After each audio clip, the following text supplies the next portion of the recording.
In the year 2020, there was 3,515 colorectal cancers diagnosed in Aotearoa, New Zealand. From the year 2022 to now, there has been 10,536 cancer deaths in Aotearoa, New Zealand combined, with an overall death rate of 108 deaths per 100,000 of the population. 71 of those New Zealanders are diagnosed with cancer every single day. That's 71 people facing a tough decision with life every single day, and that's something we can't comprehend.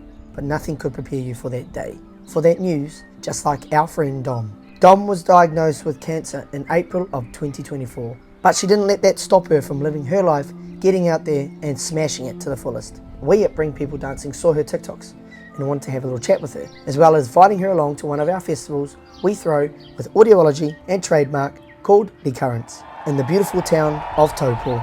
This is Dom's story.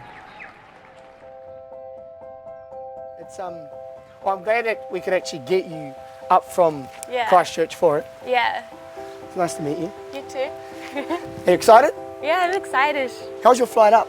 Yeah, it was good. I just slept the whole time. Did you? Yeah, just sleeping. Introduce yourself. Who are you?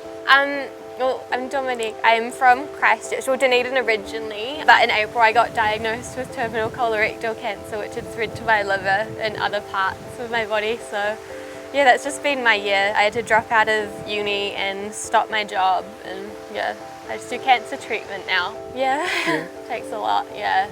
What was it like growing up for you? Because you didn't have the illness or disease then, No. did you? Yeah, I went to a Catholic primary school growing up. Are you religious? Yeah, I've started like getting my faith back, Good on especially you. since That's I've so been cool. diagnosed. Yeah, and then I moved to Christchurch for uni. What is something that you want to achieve with the time that you have left? So you have cancer, colorectal cancer. Yeah. What do you want to achieve with the time you have left? Obviously, like through the TikTok I made, I want to raise more awareness around it, because I feel like GPs minimise symptoms so much, and I feel like that's the pattern for a lot of them. So I think kind of getting my story out there might help more people actually get diagnosed, and hopefully earlier than I ever got to. I don't know, problems that I thought were problems before aren't anymore, and I wish they were just my problems now. I think just like living more fully, because not everyone has tomorrow. I mean, you could live less than me, anyone here could. Yep, that's so true. Yeah, sort of doing that really, and making sure people in my life have like a lot of good memories with me. Yeah. What's one of your most fondest memories with your whānau? What's coming to mind is when my sister like got pregnant the first time, and I was just so happy. I remember like crying of joy. You've got nieces and nephews? Yeah, I've got a fuck niece yeah, and a cool. nephew. Yeah. Good stuff.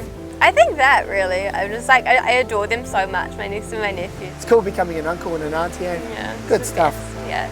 So you've got a partner? Yeah, of course. Husband. Yeah. Husband, right? Yeah. You just got married? Yeah. How long ago did you get married? 2 or 3 weeks, I think. Tell me about the tough day that you were diagnosed. What went through your mind, and what was the first thing you did? So basically the day before I was having a liver biopsy finally, I had already been in hospital like an entire week of them thinking I just like got an overseas bug or something. So they were finally doing the liver biopsy, and then they were going to send me home the next morning. Yeah, and then after the biopsy, I was in so much pain from what they did. I remember hearing the nurses, because my mum wasn't there at the time, be like, oh, make sure you grab her mum before she gets to her. And I just had a feeling it was about me. So yeah, they grabbed her, and I kind of knew, so I kept trying to call her to like catch her out, basically. I don't know why, I had a feeling it would be something bad, and I thought if I called her that it would stop anything bad happening. Yeah, and eventually she walked in with the doctor, and I got told I had colorectal cancer, and then it was in my liver too, and the type I had was adenocarcinoma, but it's just more like an aggressive type of cancer. So it's quite in your face kind of thing? Yeah, and I remember asking, so they were telling me like my treatment plan with chemo and stuff, and I was like, oh, with that, like obviously my fertility will be affected, like will we look at doing IVF or something before? And then that's when he said, well, that depends on your lifespan. So that was how I found out it was terminal and incurable. Yeah, and I was with Sean, my husband, and then my parents at the time, and we all just like sat on the bed crying for ages. Yeah, it's one of those things, eh? Yeah. What are you most looking forward to about today? I think just having more memories, and like having Sean here is really nice, and like you guys are really nice as well. So I think just having more memories, it's just all about memories, so I like that. Making the most of it when you can, eh? Yeah. If you have any advice for the young ones out there that may be going through the same thing as you, what would it be? I think just don't dwell on the bad parts, because you never know when it's your last day or someone you love in their last day. So, yeah. Because of your cancer, your colorectal cancer, if there was one thing that you could do tomorrow, what would it be? I think I'd go travelling, like Europe, like the places that are so far away. It costs a lot of money. It does, eh? Yeah, so I think, I'd just go do that stuff. Probably just all the bucket list stuff. Do you have a bucket list? Yeah, I do. Do you want to tell us what's on it? Yeah, I can't actually remember everything because chemo makes me forget. But one of the things I put, because I watch TikTok, and have you seen like the panda videos? Wow, that's crazy. And then I decided I needed to meet pandas. So that's one of the things. That's cool. Yeah, one of the other things is because I'm really into music. I wanted to like write and record at least 3 songs and like have it on some like platforms just so like my family and stuff and friends can have that if I'm not around one day. What do you want people to understand about your disease or sickness? That it happens.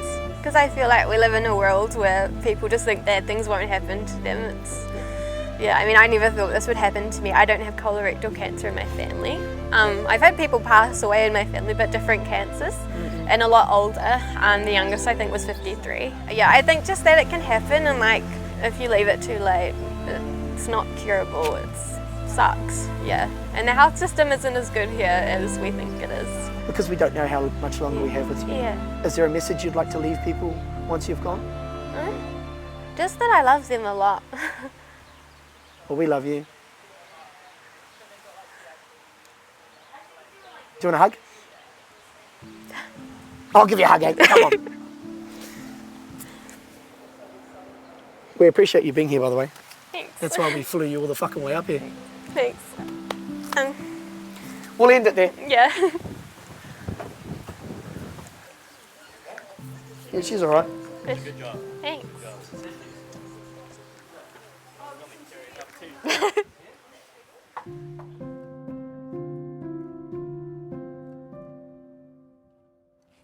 It's actually nice to properly meet you, cuz. Nice to meet you, mate. I think you're the man. I've got a lot of respect for you. Really? That's good. Yeah, no, I Thank do. you. It takes a, it's just admirable, bro, you know? Yeah. It's real cool. Is there anything that you want to say to her that you want to let her know? I love you. Makes me feel happy, loved. She pushes me to my very best.